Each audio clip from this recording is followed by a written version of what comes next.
That's right, folks. You guessed it. The roundup of cuts has taken place. On January 5th, there were a lot of cuts made in NXT. Why Vince McMahon hates Triple H so much after he gave him a fucking heart attack? He said, well, you know what? After I gave Triple H a heart attack from fucking continuously being upset to what I've been doing to the NXT product that he once built, turn it into a really decent little indies wrestling show, well, I'll turn it right into fucking crap, where no one will be even interested in watching the piece of garbage. Not to mention, I'll go ahead, I'll close up shop with NXT, and fuck NXT. Yes, folks, Triple H went ahead and built NXT into its own brand within the WWE umbrella. Now, I know I came on here a couple of months back and said Triple H didn't speak up. He really is acting like a pansy by taking it up the ass for good old Vincent Kennedy McMahon. And I somewhat still stand by that, but at the same time, I do feel bad for him. I do feel bad for Triple H in certain aspects. For example, he created a third brand in WWE that was fun, entertaining, and got people interested. And I've said this before and I'll say it again. The reason why NXT failed against AEW is real simple. NXT would have defeated AEW if every wrestler that was placed on the main roster was treated with respect. None of the performers that came from the NXT roster coming to the main roster itself got any respect, got any push, didn't do anything even in the mid-card itself. Everybody was treated like third-class citizens under the WWE main roster umbrella. That is the reason why AEW whipped NXT's ass. That is what made me slowly but surely not care about NXT. And the way the product is today at this point, who the fuck would want to watch NXT? It is just a copycat of everything else you see on the main roster.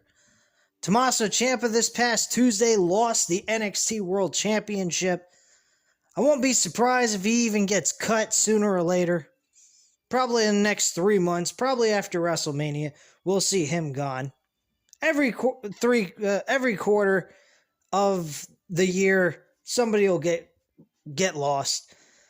This guy continuously just keeps firing people left and right. I've said this before, and I will say it again. I believe Vince McMahon's selling off this company, and before you know it, by next year at WrestleMania 39, I think right after WrestleMania 39, there will be a new buyer, a new owner of WWE. Roman Reigns will have his match with The Rock at WrestleMania 39, and that will be the end of Roman Reigns' career in pro wrestling. Roman Reigns is going to retire very soon. He's hinted about talking about getting into Hollywood a couple of months ago. There's a lot of belief that he is pretty much near the end of his career. And I believe that too. The guy's in his mid-30s. Like John Cena, he don't want to spend the rest of his life throwing his body around and beating himself up. He'll probably take a chance in Hollywood, more than likely make it in some capacity. I mean, if you look at Batista, John Cena, and The Rock, 3 successful actors in the entertainment business of Hollywood, they've been doing a great job. They are making it. So, bottom line, I don't see Roman Reigns doing much more of this by next year. By next year's WrestleMania, he will be done. He's got another year and 3 months. Throw an extra month in there, a year and 4 months, to be exact. I really don't think that he is going to do much of anything else after he faces The Rock at WrestleMania 39. If that even takes place. Who the fuck knows? Really, who knows? Because The Rock has more important things to worry about than working for Vince McMahon in the WWE. At this point in his career and in his life, why would he even give a fuck about WWE? I mean, look at the product that he was a part of was a wrestling company. Yes, it was sports entertainment. Vince McMahon doesn't like to use the word wrestling, okay? But he made it wrestling. He made it sports-based entertainment. The company that we know of today is nothing like that.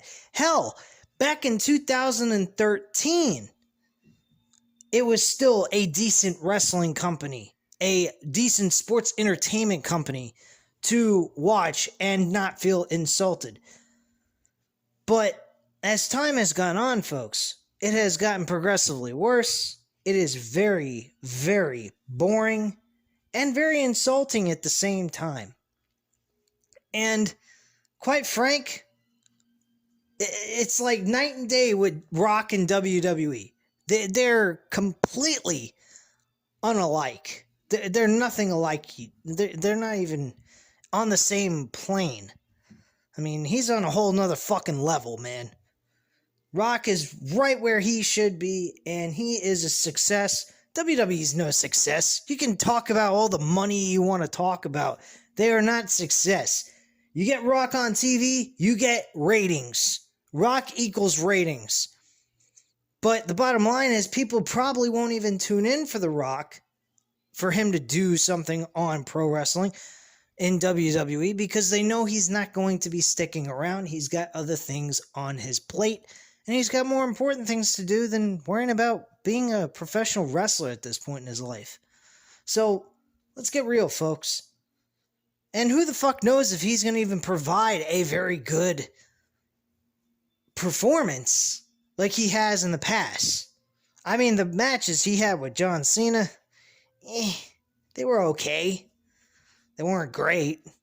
They told a good story, I will admit that, but at the end of the day, work rate, absolutely not on par with what he used to do.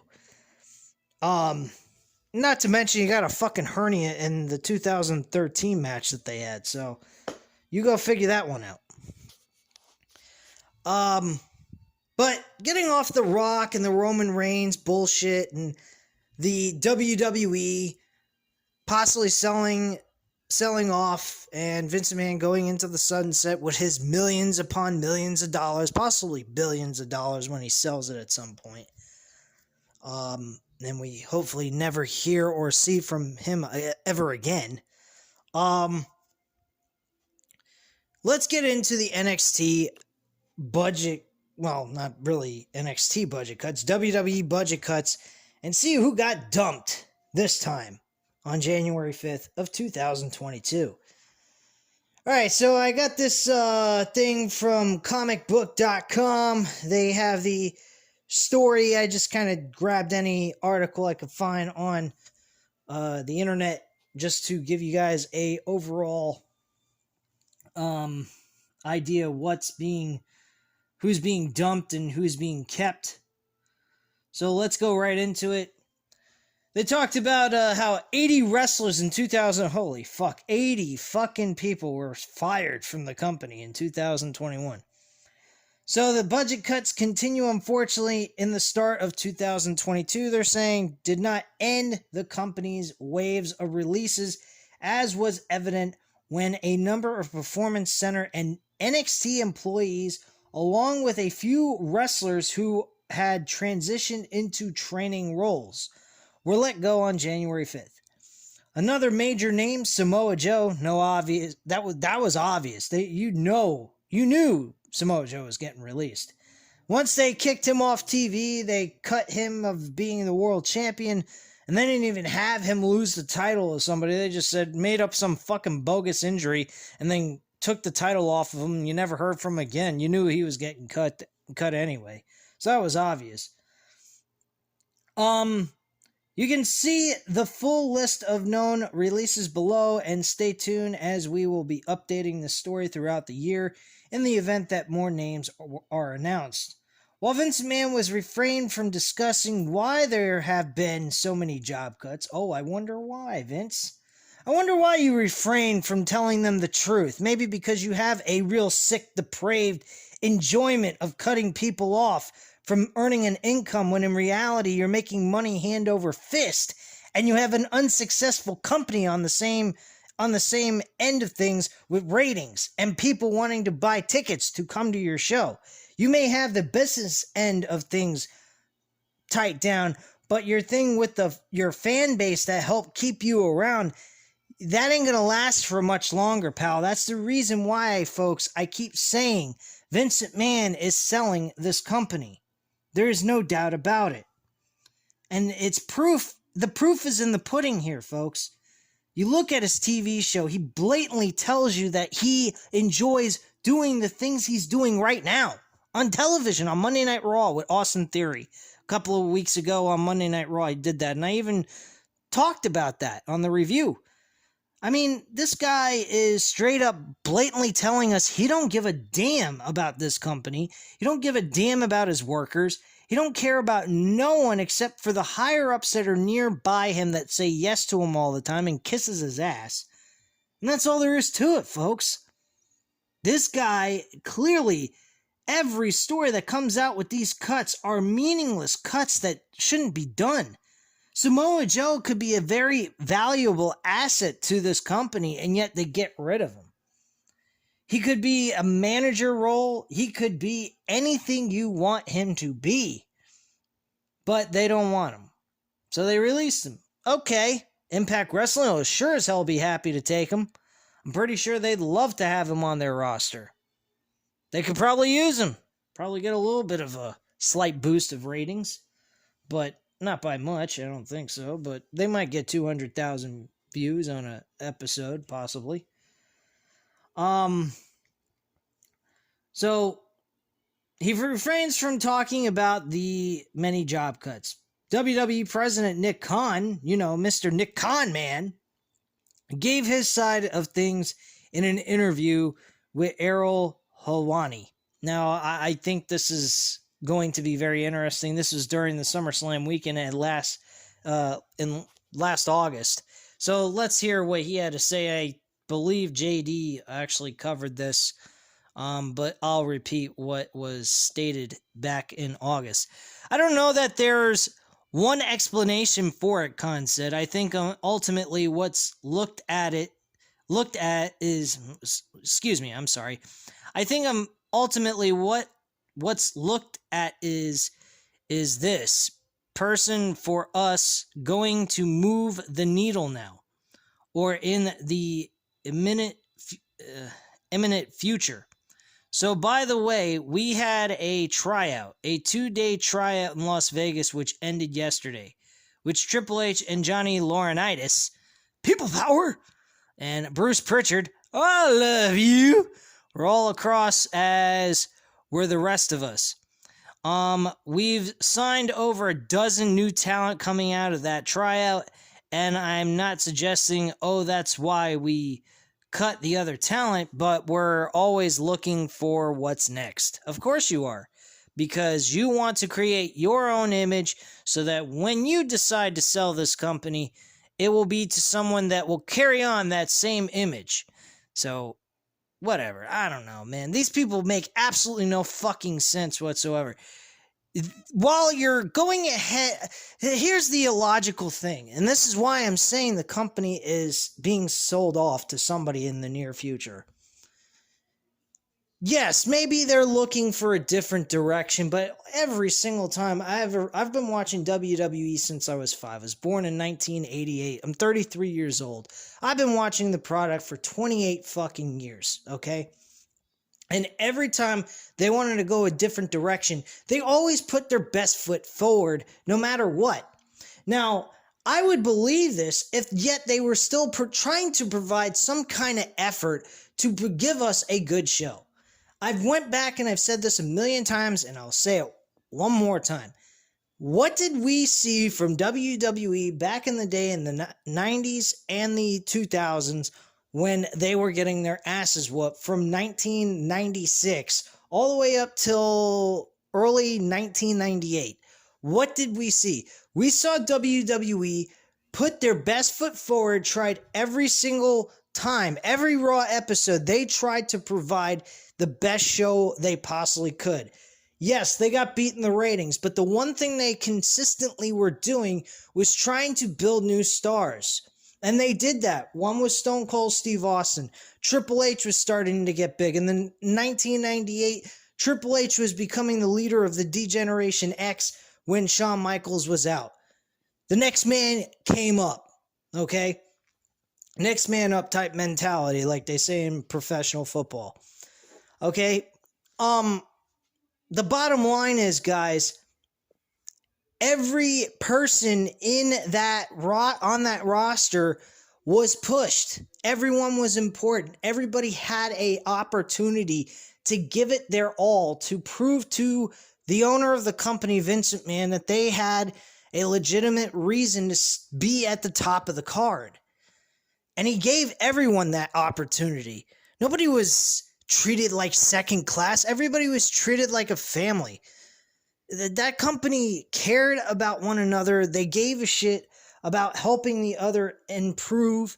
I mean, look at The Rock. The Rock even told a story, I think it was a couple of weeks ago or a month ago. He said he almost quit when he was with Nation of Domination. He had $12 in his pocket. That's all he had to his name, and he was working for WWE at the time. And he almost quit to go get a legitimate job. And I think it was Michael Hayes that talked him out of it. And he eventually got successful with the Nation of Domination gimmick. And he, got to where he is now. And that is building new stars. And they were doing a transformation. They were changing the way they did things. They went to the Attitude Era. They were still, though, in that transition, trying to put their best foot forward, give us the best effort they could to win, to succeed. There's no heart in this modern day WWE. It is all BS. It's all fake smiles and bullshit looks and stupid laughing when there's no need to be laughing. Seth Rollins is a prime example of that. Seth Rollins, all he does is laugh, goof, act like a putz. I mean, even the suits, come on, man. Can they get anyone to take on a serious fucking role in this company at all? It's like they don't even want to.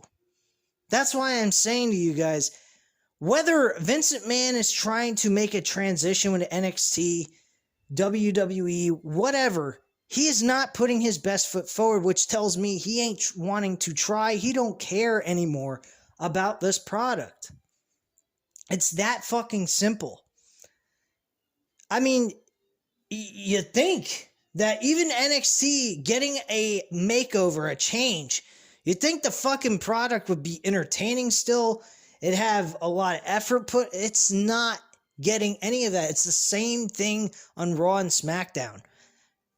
I predict by the end of their contract with USA for NXT, they will be off the air.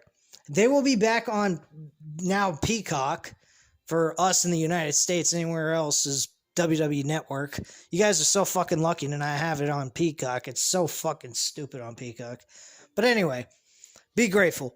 Anyway, point being is, the thing is that they are taking what Triple H built that was real professional wrestling / sports entertainment, whatever way you want to look at it, whether you're a sports entertainment guy, pro wrestling guy, or both. I'm a both. I'm a guy who looks for work rate plus storyline to get me excited about what I'm watching in the middle of the ring. That's what I am. I love AEW because they give me a little bit of both. And I like them for that. And they respect their customers. That's what we are. We're fucking customers. They're providing a customer service. It's called the entertainment of their product. And WWE does not provide that. They laugh at us. And they use their wrestlers as puppets to do that. Through their stupid written creative scripts that are done at the last minute. That's another thing. Where is the how can you be creative when you're doing things at the last minute, a few hours before the show is supposed to go on the air? Not to mention you're taking the workers of the creative team, trashing it, and then redoing it. It makes absolutely no sense. Again, that is another sign that it tells me that WWE is getting sold. Every sign that you see on WWE is a look of they don't give a shit. Look at Impact Wrestling. I've reviewed them from time to time on this channel. Yes, they may not be the best storyline driven company. They may not always be at the top of their game. They sometimes bore the living shit out of me. But the one thing that they always do is they always try to do their best. Their best may not always be good enough to me, maybe to others, okay, but they're always taking their product seriously in most of the aspects of their segments. Sometimes I have noticed they do a little bit of WWE type stuff, like really goofy segments and skits that I think is really bizarre. But I think they're just trying to be funny. They're doing it in a very bad way. But they're not trying to make fun of their audience. I think they're just trying to make their audience laugh at a segment and make them be entertained by comedy. WWE is always trying to be comedic because they really think wrestling is a joke. So all they're doing is insulting their audience, plain and simple. And no company is going to be around to continue to make money if they continuously do that. Once he starts seeing that those ratings start going down or he loses assets to get the money from, he's going to drop. I really believe that he's going to let go of the company when Roman Reigns says he's done. I think his main pride and joy is Roman Reigns. You can clearly see that in the last 7 years. You can tell that Vince McMahon has his whole show wrapped around Roman Reigns, whether he was a heel, a face, whatever. He is always focused on Roman Reigns. That is his pride and joy in this company. He's the only thing that is even relevant. This Braun Breaker guy, who's Rick Steiner's son, he won the NXT World title. I heard from JD from New York 206 do his live stream earlier today, and I heard the beginning introduction of it before he went into the actual cuts. I didn't get to hear that part. I had other things I had to do, but I got to hear the intro of what he had to say, and he thinks that Braun Breaker is Vince McMahon's cup of tea, his guy. He's going to be successful when he moves into the main roster. I highly doubt it. I don't believe he is going to be successful. I don't think he is going to do jack shit. I really don't. I don't think anybody from NXT is going to do anything. I don't think they're going to build a Roman Reigns, a John Cena in that kind of aspect ever again. Once Roman Reigns is done, so is Vince McMahon. Guarantee you. And I'm predicting by WrestleMania 39, Roman Reigns will retire as the Universal Champion, have his last match with The Rock, and be done with pro wrestling altogether. Plain and simple. There ain't no doubt about it. And when that happens, Vince McMahon will say, "Boy voyage, I'm out of here, see you later." Because he ain't got nothing creative for these guys. He ain't got nothing for them. And he don't care to do anything for them because he don't give a fuck about wrestling nor this company. Plain and simple. Anyway, let's move on a little bit further here from what Nick Conman had to say here from SummerSlam weekend. So he goes on to say, "We live in the present. We live in the future. We don't live in the past." Really? You bring back a lot of fucking guys from the past. I don't know, Goldberg, Edge. Not that Edge was a bad throw in there. They want to get The Rock in there for a match with Roman Reigns. Brock Lesnar, who's always from time to time becoming the world champion here and there every single fucking year. But they don't live in the past. No. They don't live in the past. Sure, they don't. Right. Please, Nick Conman, quit jerking yourself off. You're really terrible at it. Anyway, so when people leave and they move on with their life and their careers, that's good by us. For us, it's what works for us and our product at that moment in time, and again, what's going to work down the road. And largely in part, the existing roster is based on that. Did you hear exactly the words that this guy was saying? This company looks at people like they're like fucking objects. They keep them as long as they're convenient for them. I really don't understand this. This is not like your ordinary type of business. This is not like this isn't where you sit behind a desk and you make phone calls and try to sell people products like I do. I mean, that's what I do for a living. I try to get people get CPAP supplies for their CPAP machine for sleep apnea. This is not the same. These guys are throwing their bodies around. They're putting themselves through hell. Last night we watched the tag team champions, the Lucha Brothers. Rey Fenix almost killed himself in that match. In one maneuver, he went ahead and did a fucking, he leaped over his brother and did a fucking, Canadian Destroyer and almost, I think it was fucking Jungle Boy. He almost broke his fucking neck. Now, granted, it may have been something that was unnecessary to do. It was too risque, I would say, and it was dangerous. But this is not your normal behind-the-desk type of job. These people are risking their own health and well-being for a scripted show. For a fucking scripted show, and you're going to tell them, you're going to act like this is just your ordinary, everyday business type of thing. It's not. These people need to be treated with respect. They need to be treated like human beings, like their family, not like your ordinary employee. What do? They hand out Employee of the Month in this fucking company now? Ooh, look, we're going to give good old Roman Reigns the Employee of the Month for delivering the best matches and the most entertaining spots on the shows. Give me a fucking break, man. These guys are really putting themselves through hell with their bodies. You got Jeff Hardy, who's been addicted to fucking painkillers and alcohol because of what he's done with his body. You look at him as just some fucking person that sits behind the desk type of mentality?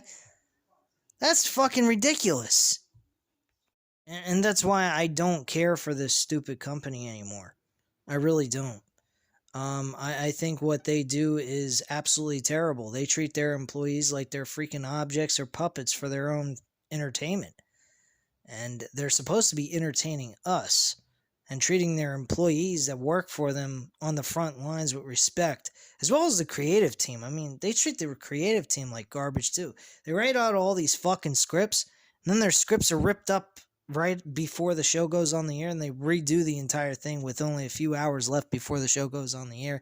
And sometimes they even do it in the middle of the show as it's going on. I mean, it's ridiculous. It makes no sense. They do have a little bit of... They state something about Samoa Joe here. I'll go ahead and read it to you. For the second time in 2 years, Joe was let go by the company on January 6th. He was previously brought back to work as a recruiter for the WWE Performance Center and began appearing on screen as William Regal's assistant, but stepped back into the ring at NXT TakeOver 36 to win the NXT championship from Karrion Kross for this record third time. He quickly relinquished it due to an undisclosed injury and was not seen on TV again prior to getting released again. And that's no surprise there. This is what Samoa Joe had to say on Twitter. I'll go ahead and read that to you guys. He said, extremely fortunate and grateful to all the young and amazing talent I had the pleasure of working with in the past months. Only saddened at the loss of an excuse to see their continued growth and achievement. I am very excited for their future. and mine. And that's pretty much it. Now, I don't blame Samoa Joe for being excited about his future. He has a very bright future ahead of him. There's a lot of things going on in the pro wrestling world that is a lot more entertaining than what WWE has to offer. And I think he's going to benefit from it. He'll have the freedom to go and do whatever the hell he wants, whether it's working for AEW or working for other smaller independent wrestling companies. He's got a lot to look forward to. He could also get a job that's behind the scenes so he doesn't have to throw his body around. So that's another option for him as well. I mean, this guy's got a big future ahead of him that will make him a lot happier than working for a company that doesn't appreciate his work ability and his mindset of pro wrestling. And that's the thing. I keep saying pro wrestling. They don't even like pro wrestling. They don't like anything wrestling related, which I think is absolutely fucking stupid. So anyway, let's move on to William Regal. He was actually released as well. As his initial run with WWE ended in 1999, the British Star returned from WCW in 2000. From there, he became a decorated mid-carder with the reigns of the World Tag Team titles 4 different times, Intercontinental Championship twice, the European Championship 4 times, Hardcore title 5 times. I didn't know he won the Hardcore title 5 times, but then again, with it being like their version of the 24/7, which was 10 times better than what the 24/7 title is today. Yeah, I'm not surprised by that. And also a King of the Ring winner as well. In 2014, he took over as the new general manager of NXT, a position he would continue to hold all the way up until his release. He also worked backstage with WWE Director of Talent Development and Head of Global Recruiting. Also, Road Dogg was released. Man, every fucking person that worked for Triple H is gone. You'd think there would be a name that you never heard of that was released that's working in NXT at one point before the main guys that started all this. Nope. Give me a fucking break. I mean, anyone related with, friends with Triple H, I think the only one that didn't get cut was Shawn Michaels, from my knowledge. But yeah, Road Dogg got cut. They stated he's a WWE Hall of Famer, had been consistently working backstage as a producer and writer, as well as one of NXT's trainers. He then transitioned to NXT in May of 2019, working as a trainer on in-ring promos and character development. In March 2021, he suffered a heart attack, but was back at work the following month. That's funny. The guy had a heart attack just recently last year, and then they fired this poor son of a bitch. Why? Because he is part of Triple H's little gang. That's it. Plain and simple. He's Triple H's best friend. Anybody that's best friends or close with Triple H go bye-bye because they're looked as the old version of the NXT. Now, I got one question. Why is that really necessary? I mean, they're working under Vince McMahon and Bruce Pritchard being executive of, creative. Why wouldn't you just keep them on board and have them work under Vince McMahon and Bruce Pritchard? Why do they have to lose their jobs just so we can say we're getting a transition of the new NXT? Like, what the fuck kind of mentality is that? You got to throw people under the bus, cause them to lose their fucking jobs just so you can say I'm creating a new NXT? I mean, it's one thing if you want to create something that's in your image, saying you the one who created it, and then you bring it into the main roster. But this guy is just taking it on a whole nother fucking level, man. This is ridiculous. Scott Armstrong was released. Scott Armstrong is actually a former WCW wrestler, began working as a referee for WWE in 2006. Holy shit, I now know who the hell they're talking about. I think he's a blonde-headed dude who had short haircut. He didn't work, he wasn't an actual referee in WCW and then transitioned later. He started doing this in 2006, but whatever. Let's move on here. Been going on about this for a while. Anyway, eventually transitioned to a producer role. He was initially furloughed by the company in April 2020, but was back with the company that October. The release brings an end to his 15-year run with the promotion. 15 fucking years, and then you end his career? You end his career with the promotion after 15 years of service. That is fucking sick. I don't even really have a whole lot of knowledge of this guy, and they just fucking get rid of him. That's pretty fucking sad, man. Anyway, Backstage employees that were let go on January 5th. Ace Steele, real name Chris Guy, Performance Center coach. Allison Danger, real name Kathy Carino, Performance Center coach as well. Sarah Cummins, Senior Vice President of Consumer Products. What the hell did you have to let go of your Senior Vice President of Consumer Products? What the fuck are these people doing? It's a high-end position. What the hell did you have to let them go for? Rajin Singh, real name Dave Kapoor, former manager of The Great Khali and former Senior Vice President of Creative. Yeah, I remember him. Ryan Katz, a.k.a. GQ Money, creative producer, working with NXT since 2015. George Carroll as NXT writer. This is pathetic, man. And Gabe Sapolsky, I believe is how you pronounce the last name. If I stated this wrong, I apologize. He's a consultant, I believe, within the NXT brand, and this was confirmed on January 6th. Fuck, man. I don't understand this company. A lot of these releases, I really just didn't get. Like, they didn't need to fire all these people. Road Dogg didn't need to be fired. Scott Armstrong didn't need to be fired. The former manager of The Great Khali, I don't feel should have been fired. A vice president of consumer products, I didn't feel he or she, I think it was a she. Let me go back.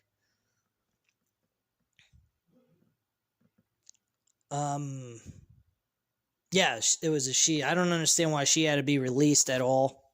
Sarah Cummins. I don't know what the fuck was the point in doing that. Shit. She was just a simplistic business person that had to be let go. For what? I have no idea. They're looking for a transition. Transition of what? Transition to move your ownership to a different person? This company is so fucked up, man. This is ridiculous, man. This Nick Khan is the death of WWE, folks. Nick Khan, Vincent Mann, and Bruce Pritchard. And I guess you could throw in Johnny Laurinaitis, People Power, into this whole entire extravaganza of the end of WWE as we know it. Everything you loved growing up as a kid, kiss those dreams goodbye. Time to let go of all those pathetic dreams of being entertained by sports entertainment of WWE, because they ain't doing any of that anymore. They don't give a fuck about you. They don't even care about their own employees. We're in the worst time in the world right now. We got COVID. We got people without jobs. I mean, this is a world full of insanity. And this guy is letting all these people go. Like, it's all because of budget cuts. Yeah, budget cuts my ass. Anyway, at this time, guys, you know what to do. Hit the like button if you like the video. Hit the subscribe button if you're not already subscribed to the channel. And, of course, as always, leave a comment down below. I'll definitely get back to you on that. And I thank you guys very much for watching. Hope you have a great night, guys. Bye.